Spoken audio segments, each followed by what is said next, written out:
I was babysitting a rich guy's son, but now he wants to sleep with me. I returned home after another successful babysitting gig. A lively 7-year-old who was a handful, but nothing I couldn't manage. Babysitting wasn't just a job, it was my passion. What started as a favor for a relative had turned into a career, and I'd earned a reputation as one of the best in the city. My quiet, happy life felt complete, and I rarely wanted something more. As I got ready for bed, I checked my phone one last time. A new message flashed on the screen. William Hanson? The name didn't ring a bell. Curious, I opened the message, wondering if he might be looking for a babysitter. I am a single father looking for a babysitter for my 8-year-old son. If you're interested, please reply to this message. Pay $80 per hour. I stared at the pay in disbelief. $80 an hour? Did this guy have a money tree in his backyard or something? My initial suspicion kicked in, and I reread the message to check for signs of a scam. But everything about it seemed legitimate. I forced myself to focus and kept reading. This is a full-day babysitting job, and if needed, you might be required to stay the night, for which you would be paid extra. Paid extra to stay overnight? This was starting to sound too good to be true. My fingers hovered over my phone, hesitation creeping in. Who was this William Hanson, and why was he willing to pay so much? After a moment's thought, I sent a confirmation reply, curiosity getting the better of me. 2 days later, I stood in front of the mansion, its towering gates and flawless architecture a testament to William Hanson's wealth. Taking a steady breath, I rang the doorbell, nerves prickling as I waited. The door opened, revealing a tall man in a tailored gray suit. His sharp features and piercing gaze made me feel immediately underdressed. Come in. I'm William Hanson, he said, his tone formal yet polite. Inside, a young boy bounced toward me, his big, curious blue eyes locking onto mine. Hello, who are you? He asked. Kneeling to his level, I smiled warmly. Hi, I'm Elijah, your new friend. Want to be friends with me? He hesitated, then smiled shyly. Yes, I'm Milo. Nice to meet you, Milo, I said, feeling a wave of warmth. This might be easier than I thought. As I chatted with Milo, I felt William's sharp gaze on me, silently evaluating. It wasn't a casual introduction. It felt like a test. Straightening up, I asked, So, when should I start? Tomorrow. You'll be paid at the end of the day, William said, his tone brisk. Sounds good, I replied, smiling. I turned to leave, but William's firm voice stopped me. You can leave after dinner. There's no need, I began, but he cut me off. Stay. His piercing blue eyes left no room for argument. Swallowing my discomfort, I nodded reluctantly. All right. 2 hours later. So, what do you like to do in your free time, Milo? I asked, hoping to break the silence at the dinner table. Milo's face lit up. I love drawing and playing with my toys. That's amazing, I said, smiling. I'd love to see your drawings sometime. I'll show them to you now, he exclaimed, already starting to push back his chair. I chuckled at his enthusiasm, but William's firm voice stopped him. Milo, finish your dinner first. You can show Elijah tomorrow. Okay, Dad, Milo mumbled, his excitement dimming. Leaning over, I whispered, Promise me you'll save the best ones for me? Milo's eyes brightened again. Promise, he said, grinning. I glanced at the elaborate spread on the table, my stomach growling at the sight of the gourmet dishes. As I took a bite, William's voice cut through the quiet. So Elijah, why babysitting, he asked. Caught off guard, I quickly swallowed. It happened by accident. I babysat for a relative once and realized I loved working with kids. William studied me, his expression unreadable. Interesting, he said, returning to his plate. The rest of the meal passed quietly, though I couldn't shake the feeling that William was still sizing me up. Next day, I arrived early to meet William before he left for work. Wanting to show my commitment to caring for Milo was genuine. Elijah! Milo shouted, rushing towards me with excitement. Hi, Milo, I greeted, bending down for a quick hug. His energy was contagious, and I couldn't help but smile. You're early, William observed with a neutral tone, giving me a curt nod. Yes, I replied, standing up. I wanted to show you I'm taking this seriously. Good, he said, his gaze intense. Don't disappoint me. Don't worry, Mr. Hanson, I said confidently. I'll take excellent care of Milo. William nodded before heading out. It was clear he preferred action over conversation. Milo tugged at my hand. Elijah, come see my drawings! I laughed, letting him pull me toward his room. Alright, let's see what you've got. Milo's room was huge, larger than my entire house, with a corner full of toys, books neatly stacked, and a table full of art supplies. The walls, painted light blue, were decorated with glow-in-the-dark stars and planets. It felt like a little wonderland. Milo rushed to a table covered in crayons and paper, proudly showing off a drawing of a rocket. "Milo, that's incredible! Do you love space?" I asked, impressed. "Yes," he said, eyes sparkling. "When I grow up, I want to explore every corner of space in my rocket." I chuckled at his big dreams, his innocence and enthusiasm reminding me of the responsibility. I now had to ensure his happiness. This wasn't just a job. It was already so much more. 4 days later. I didn't speak to William again after that day. Whenever we crossed paths, he'd nod curtly and leave. Over time, I realized he was a man of few words, mostly focused on providing for Milo, but not engaging with his life. Milo and I grew closer. He clung to me, refusing to let me out of his sight, and I had to wait until he was asleep before sneaking away. Today, I arrived early to help Milo with his school project. I could hear William and Milo having breakfast. As soon as William saw me, he called out, "Elijah, you're here early." "Yes, helping Milo with his project," I replied. "Good," he nodded. "Come have breakfast." I almost declined, but my stomach growled, so I joined them. Milo greeted me with a smile. "Thank you for the breakfast," I said awkwardly. "Don't worry about it," William replied, sipping his coffee. "What's the project?" Surprised by his interest, I explained.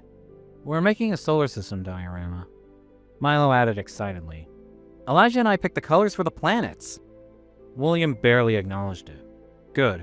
You won't need my help," I suggested. "You could help him paint the planets. He'd really like it." William dismissed me with, "I have an important meeting today, and you're here to help," before leaving. I glanced at Milo, bracing for disappointment, but he smiled. "Milo, don't be sad," I said gently. "Your dad must have important work." Milo grinned. "Oh, I'm not sad. I know Dad's always busy, so I don't trouble him." His words struck me hard. There was no resentment, just quiet acceptance. It made me more determined to be there for him. I smiled and ruffled his hair. "Well, lucky for us, we make a great team. Let's make the best diorama ever." Milo giggled and nodded. I pushed aside my frustration with William for now. 2 days later. "Milo, don't jump on the bed like that!" I called out, rushing over to try and coax him down. "I won't stop until you promise you'll stay with me tonight, Elijah," he whined, his big blue eyes pleading as he bounced defiantly. I sighed, running a hand through my hair, utterly torn. What was I supposed to do? Milo clearly didn't want to be alone tonight, and the thought of leaving him so upset tugged at my heart. All right, I'll stay," I relented with a small smile, reaching out to help him down. "Just this once. But no more jumping, okay?" Milo beamed and threw his arms around me. "Thank you, Elijah. You're the best." I chuckled softly, though a pang of guilt crept in. I knew I should have informed William first, but maybe, just this once, it would be fine. I ruffled his soft brown hair with a fond smile. "So, do you want to hear a story?" I asked gently.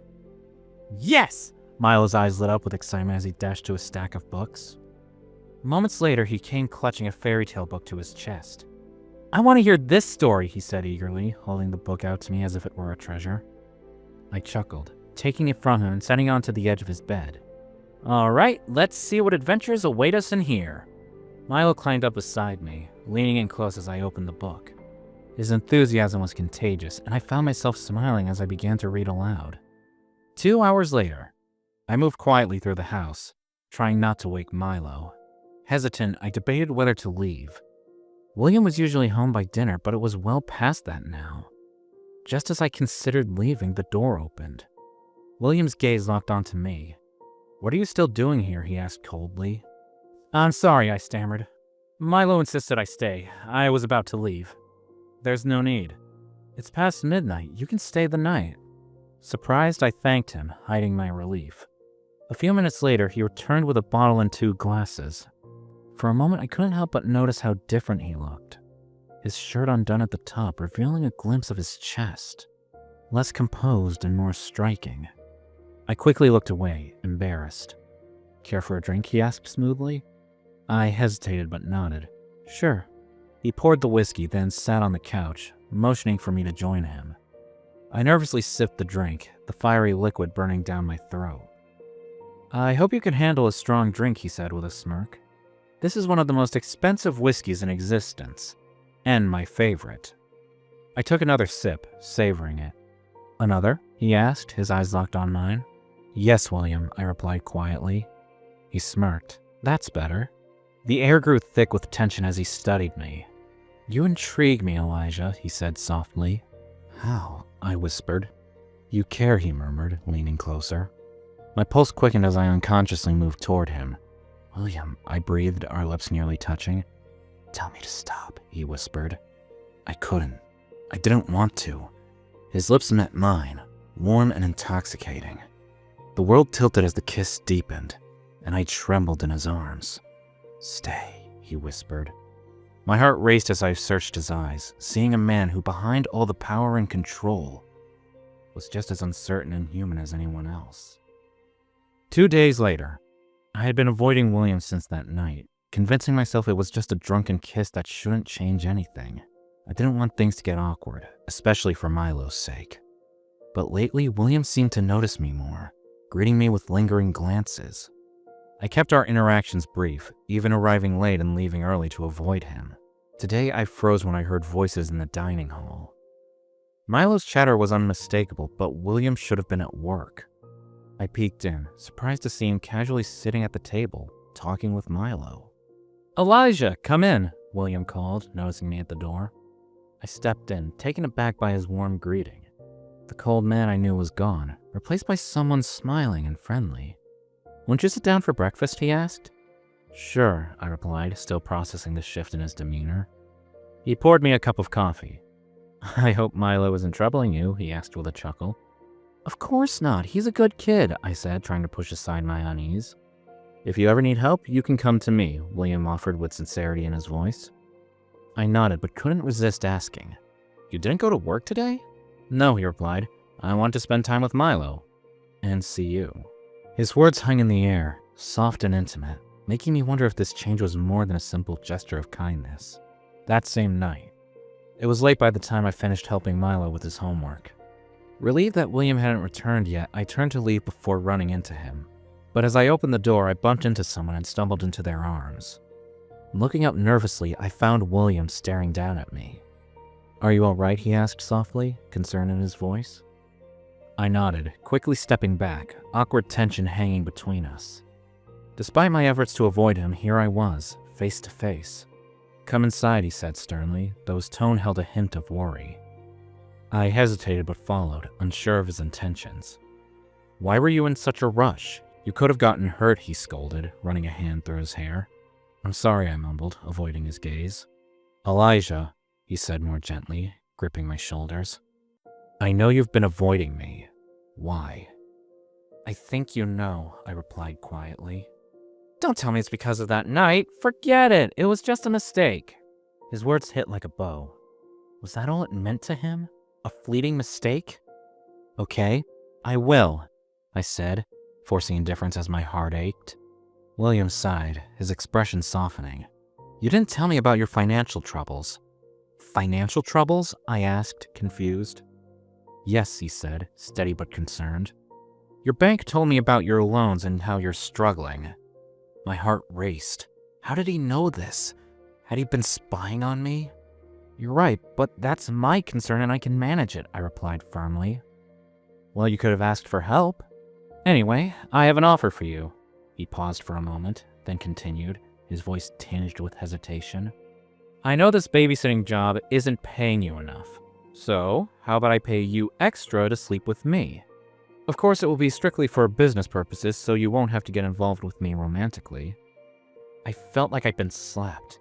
This man wasn't just cold and heartless. He was willing to cross every line for his own gain. My chest tightened as I fought to stay composed. This wasn't just an offer. It was a violation of everything I believed in. I stepped back, my hands trembling.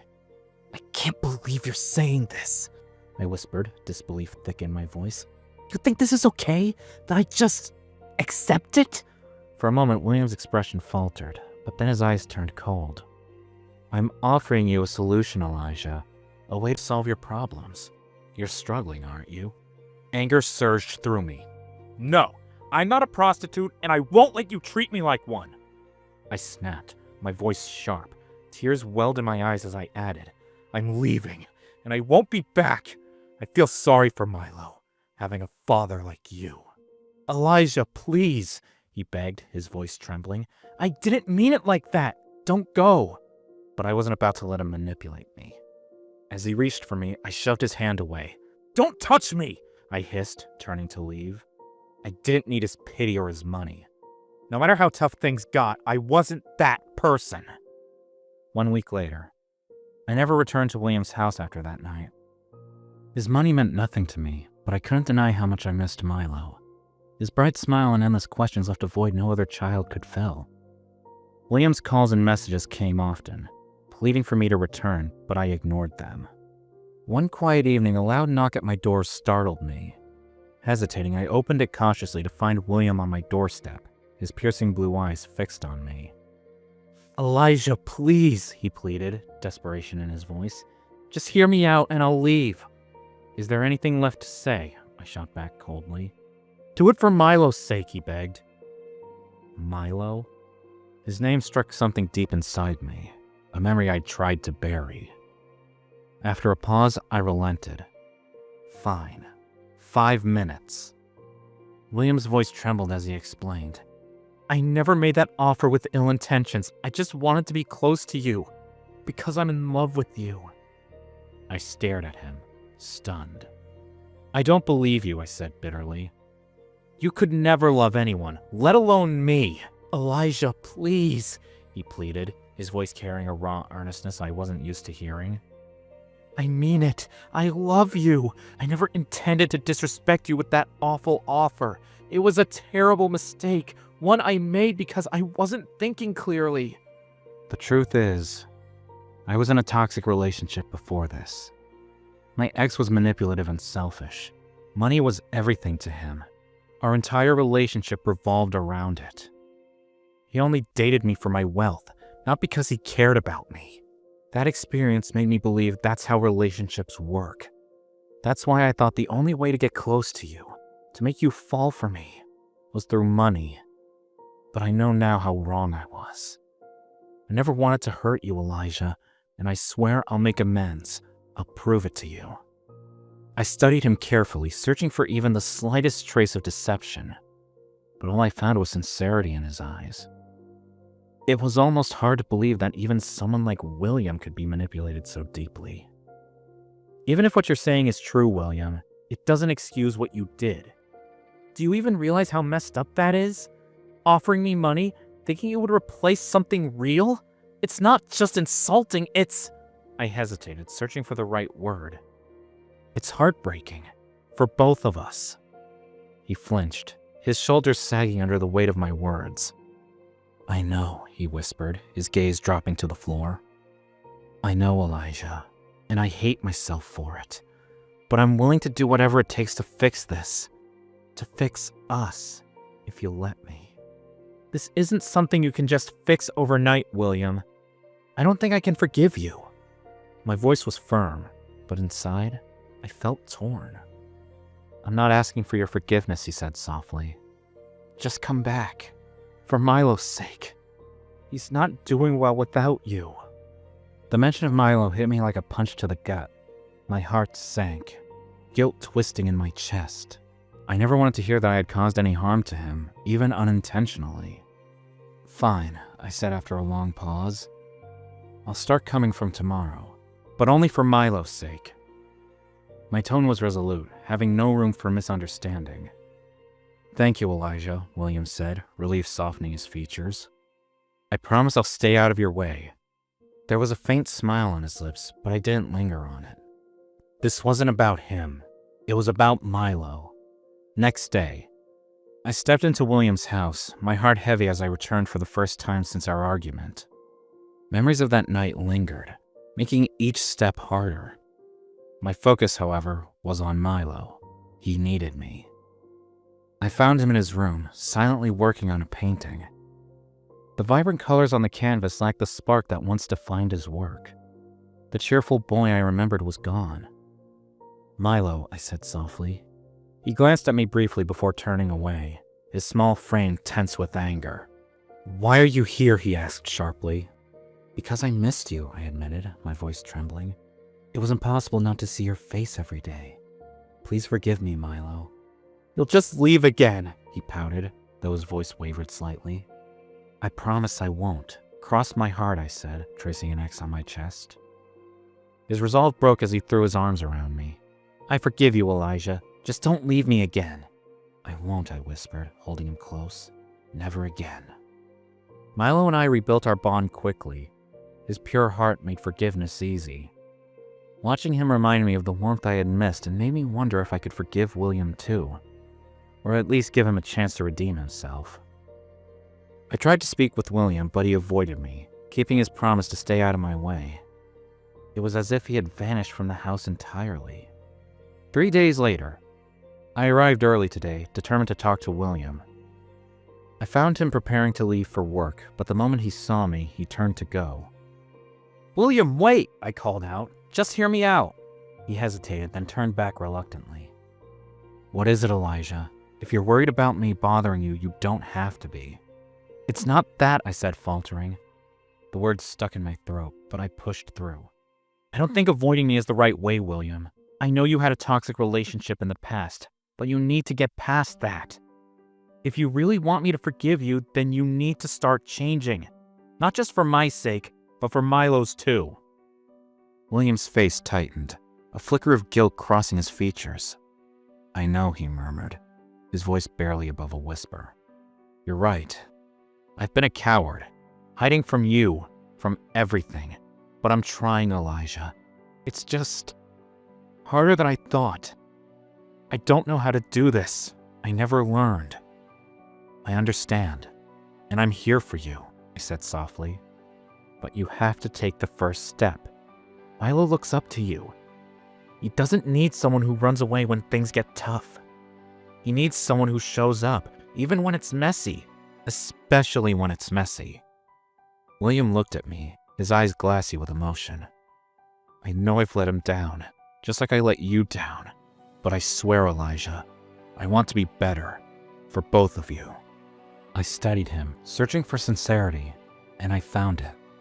He might have a long way to go, but for the first time, I believed he was willing to try. "Then start proving it," I said, my voice firm but not unkind. "No more hiding." 2 days later, William and I started spending more time together. Though he was initially hesitant, Milo's innocence made it easier for us. Slowly, I began to see a softer side of William, one I hadn't noticed before, and strangely, it made me want to be around him more. "So, Milo, what fun are we having today?" William asked, his tone bright. "Daddy, I want to play with both of you. Can you stay home?" Milo pleaded, his eyes wide with innocence. "Of course, how could I say no to my dear son?" William replied with a grin. "Yay, I'm going to play with both of you!" Milo shouted, jumping around in excitement. I laughed at his energy and then turned to William, offering a small smile. "Thank you for making time for him." "It's nothing," William said, his smile warm. "I should have always done this." There was a flicker of something unspoken in his eyes. Regret, maybe, or a longing to make things right. It was a side of William I wasn't used to seeing, but one I couldn't ignore. For the first time in a long while, I felt a small glimmer of hope. Maybe, just maybe, this was the start of something better. A few days later, I was walking to the dining hall for dinner when I was shocked to see William in the kitchen. He had never stepped foot in there before. "What are you doing?" I asked, walking toward him. "I'm the chef today," he chuckled. "I'm preparing dinner for all of us." I stared at him, stunned. I couldn't believe William Hanson was cooking. "But you never cook," I stammered. "I know," he said, glancing down. "But I decided some things need to change, for the better." I nodded silently and helped him plate the dishes. If he was putting in the effort to change, the least I could do was help a little. "What's for dinner?" Milo asked excitedly. "It's your favorite pasta," William replied, smiling. "Yay! Thank you, Daddy," Milo said, hugging him. I took a bite of the pasta and was surprised. This is delicious. When did you learn to cook? I exclaimed. I've been practicing for days to make it perfect. I'm glad you like it, he said, looking embarrassed. What? I almost shouted in disbelief. It was hard to believe William cared so much. Yet here he was, working hard to impress both Milo and me. Daddy, I love it, Milo shouted dramatically. That made both William and me burst into laughter. Maybe things were starting to change for the better after all. A week later, I was returning from Milo's room after making sure he was asleep when I saw William working in the living room. I decided to stop by before I left. Hello, William. You busy? I asked quietly, stepping into the room. Not for you, he replied with a smile, his eyes briefly lifting from the papers in front of him. I chuckled. When did you get so cheesy? What are you working on anyway? I asked, taking a seat across from him. Just a work project. It's a big one, so it's keeping me up at night. Want me to help? I asked, surprising myself with the offer. You want to help with work? William raised an eyebrow, chuckling. Sure, you're definitely a better companion than this cold coffee mug. Hey, I said, giving him a playful shove. For a while, we laughed like teenagers. The weight of the world momentarily lifted between us. Then William reminded me of the promise I'd made to help. The rest of the night passed in comfortable silence, with me getting closer to him as I helped with his work. It was strange how easy it felt. How right it seemed to be here with him, even if just for this simple, quiet moment. 2 days later, William and I had taken Milo out today. He'd been pestering us for days to visit the new park, and William had finally found time to join us. Milo, are you enjoying school? William asked as we strolled through the park. Yes, Daddy, I love it a lot, but I don't like math, Milo said, pouting adorably. Milo, you shouldn't say that, William scolded him gently. You should try to like all your subjects. But Daddy, it's so boring, Milo replied, making a dramatic face that had both of us chuckling. I ruffled his hair, laughing. Milo, you're too much. Suddenly, Milo grabbed both of our hands with his tiny ones and tugged us excitedly toward a giant slide. His joy was infectious, and I couldn't help but smile as I glanced at William. To my surprise, he was already looking at me, his expression soft. For a brief moment, we shared a laugh, like we were in on some unspoken secret. I want to go on that slide, Milo declared, pointing with enthusiasm. Together, we helped him climb up. As he slid down toward us, his laughter echoing through the air, we cheered like proud parents. Before we knew it, Milo ran into our arms, hugging us tightly.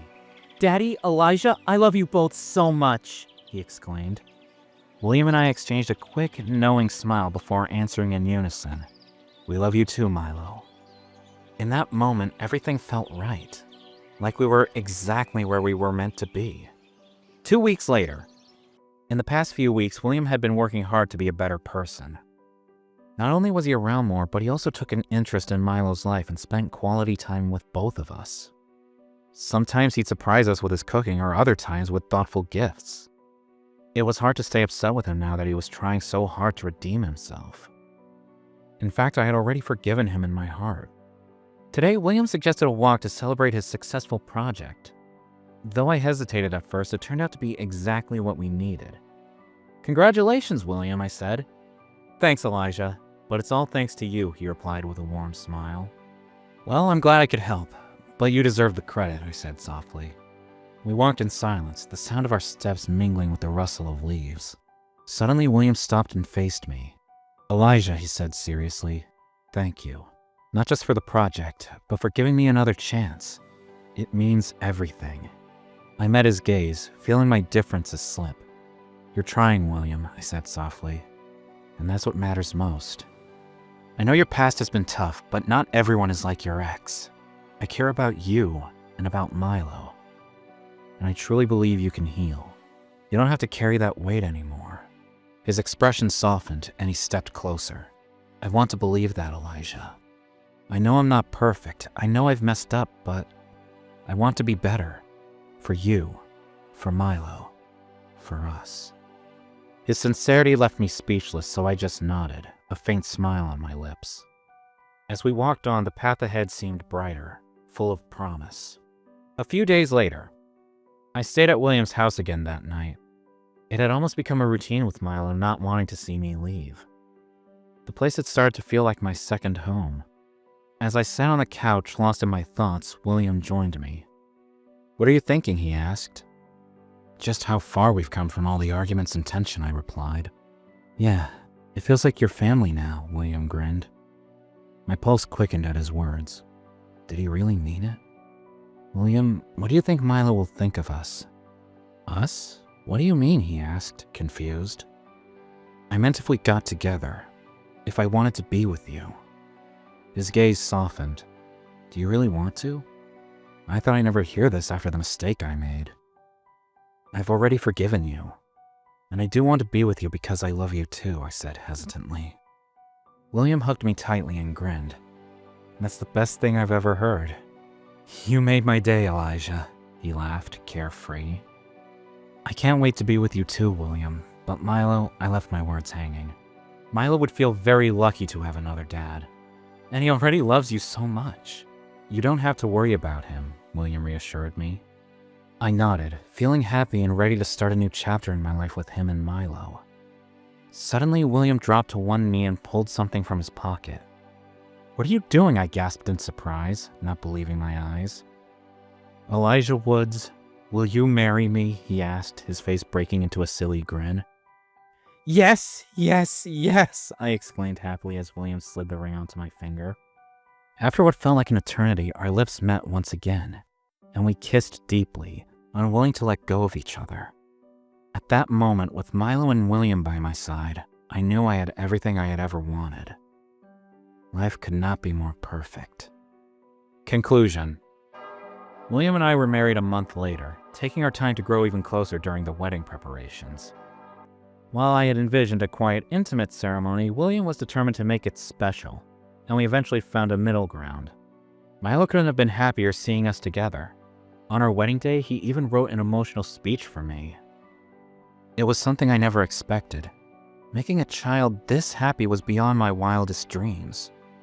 With his innocence and boundless playfulness, Milo had brought me an unexpected joy into both William's and my life, and I couldn't be more grateful to him. Becoming Milo's father was the greatest gift I could have ever asked for, and as a result, I stopped accepting any more babysitting jobs, choosing instead to focus on our new family. William, the cheerful and kind man I had fallen in love with, continued to be a constant source of light in our lives. His transformation into a more open and loving person had brought us closer, and I was happy to remain by his side, helping him manage his business while cherishing the life we had built together.